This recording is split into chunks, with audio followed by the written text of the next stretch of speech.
Hello everyone, আমি Uma. Arushi and mom স্টোরিতে তোমাদের সবাইকে স্বাগত জানাই।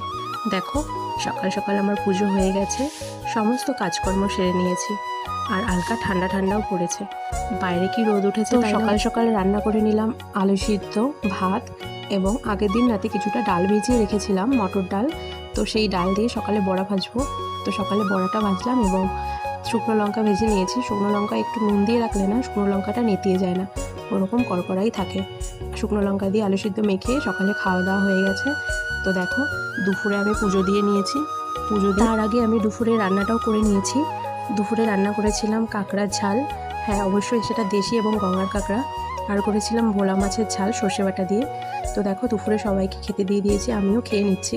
ও কাঁকড়ার ঝাল খেয়ে আরুষির এক্সপ্রেশনটা শুধু একটু দেখো। ভিডিওটি কেমন লাগলো জানাবে, ভালো লাগলে লাইক, কমেন্ট এবং চ্যানেলটিকে সাবস্ক্রাইব করে দেবে। ও তোমরা ভালো থাকবে, সুস্থ থাকবে। দেখা হবে অন্য কোনো ভিডিওতে। Thank you.